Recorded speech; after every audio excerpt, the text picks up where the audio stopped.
There are moments in life when you feel suspended between what once was and what could be, caught in the quiet middle, where prayers seem unanswered and days blend into endless waiting.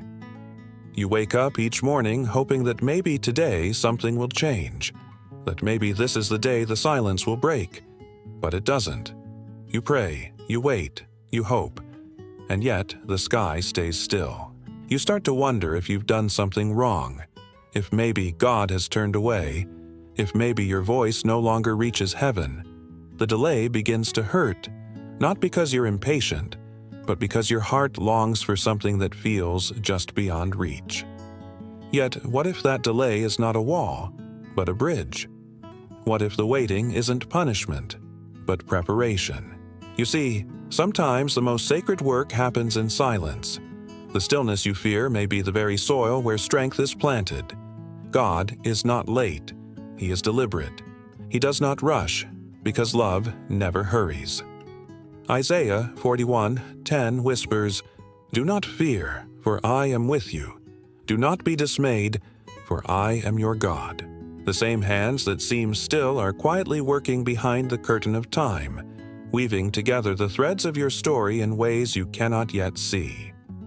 Waiting has a way of revealing who you truly are. It tests what you believe, not when life feels good, but when every door seems closed.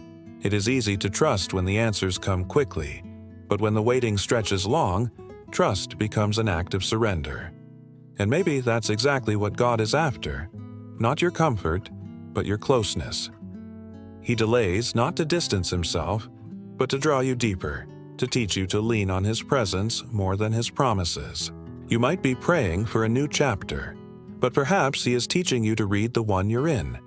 You might be longing for open doors, but perhaps he's helping you build the patience to wait by the closed ones without losing faith. Waiting, after all, is not wasted time. It's sacred time. It's the place where faith stops being theory and becomes reality. Maybe you've prayed for love that lasts, or healing that doesn't fade, or clarity that replaces confusion. But every time you reach out, all you touch is silence. You see others receiving their answers, their lives moving forward, their blessings arriving on time, and you begin to feel left behind. But hear this truth: you have not been forgotten. You are being refined. The delay is not a sign of neglect. It's a sign of care. Because God knows what you do not, that what comes too soon can collapse too easily. If He gave you what you wanted right now, it might crush you. So He waits, not because He must, but because He loves you enough to protect you from your own timing. Like a gardener who knows the season of every seed, He covers you in the soil of stillness until you are strong enough to bloom. What feels like burial is actually planting. What feels like silence is actually symphony.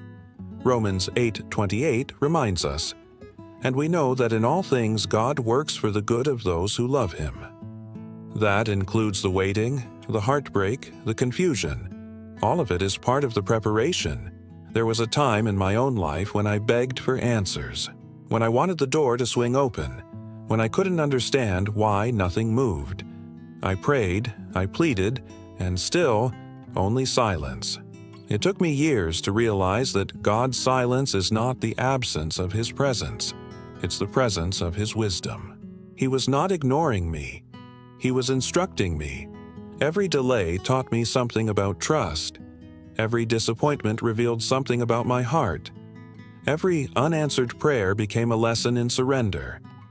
Sometimes, what God delays in giving, He delivers in understanding. The pain didn't disappear, but it shaped me. The silence didn't end, but it softened me. And in time, when the answer finally came, I could see that I had changed far more than the situation itself. The waiting had done its work. It had prepared me to receive what I once thought I was ready for, but wasn't.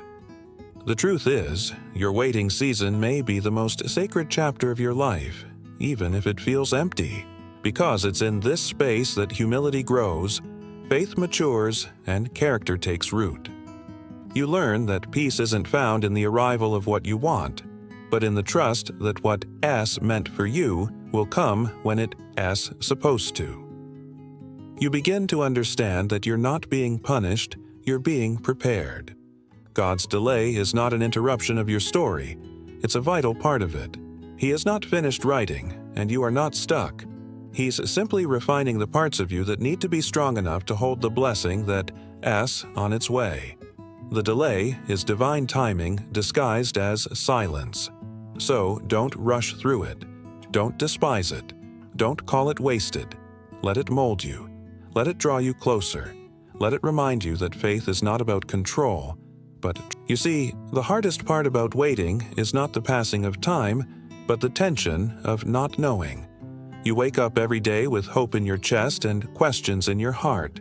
You tell yourself to keep believing, but as the days stretch into months and the months into years, it feels like the promise you once held so tightly has begun to fade. You start to doubt your own prayers, your own purpose, even your own worth. But here's something the waiting will teach you. God's silence is never empty. Even when you can't see it, He's shaping you in places your eyes can't reach. He's building the version of you that can stand in the place you've been praying for. You might not see the progress, but it's happening, quietly, gently, faithfully. The waiting season is not about what's being withheld from you. It's about what's being developed within you. Every delay is an invitation to trust, not to quit. Jeremiah 29:11 reminds us, "For I know the plans I have for you, plans to prosper you and not to harm you, plans to give you hope and a future." Even the waiting is part of that plan. Think of all the people who waited before you. Abraham waited for a son until hope seemed impossible. Joseph waited in the shadows of betrayal and prison before stepping into the light of destiny. David waited in obscurity before wearing the crown that was promised to him. And even Jesus waited 30 years before beginning his public mission, though he was the Son of God. Waiting is not a punishment, it's a pattern. Every person called for something greater must first be refined in stillness. The delay is the forge where faith is tested and character is purified. It's where pride dies and humility is born. It's where dependence becomes devotion. You can't rush that process because what God builds in the quiet is what sustains you when the noise comes. The crown means nothing if the character beneath it can't carry its weight. So when He delays, it's not because you're forgotten, it's because you're chosen. You're being shaped for something sacred, something worth the wait. You may not realize it yet, but the very thing you're praying for might also be praying for you. The opportunity, the person, the calling. It's all being prepared too.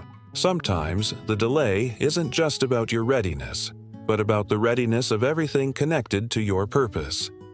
God's timing is a harmony, not a solo.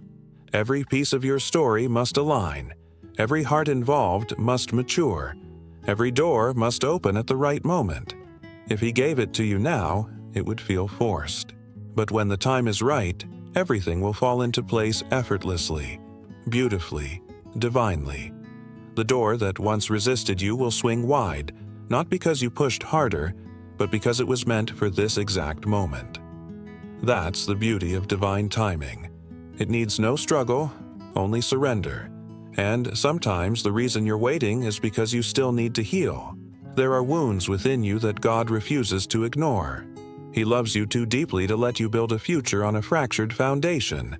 So He delays, not to punish you, but to restore you. He knows that the same heart that was once broken cannot yet carry the weight of new love until it's whole again. He knows that the one who has been disappointed must first learn peace before they can embrace joy. The waiting is His way of making sure that when you finally receive what you prayed for, you won't lose it through the pain you never faced. Healing takes time, and time is sacred. So when it feels like He's delaying, maybe He's simply holding your heart gently, mending what you thought was beyond repair. Psalm 37:7 says, "Be still before the Lord and wait patiently for Him." Stillness is not the absence of movement. It's the presence of trust. There's a quiet beauty in surrender. It's the moment when you stop fighting the clock and start flowing with grace. It uses when you stop measuring your life by how quickly things happen and start cherishing how deeply they change you. Waiting teaches you that the destination isn't everything. The becoming is.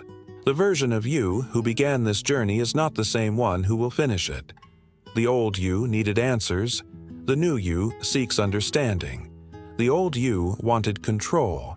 The new you has learned peace. That transformation is the very reason for the delay. Because if God gave you the promise without the process, you would have missed the purpose.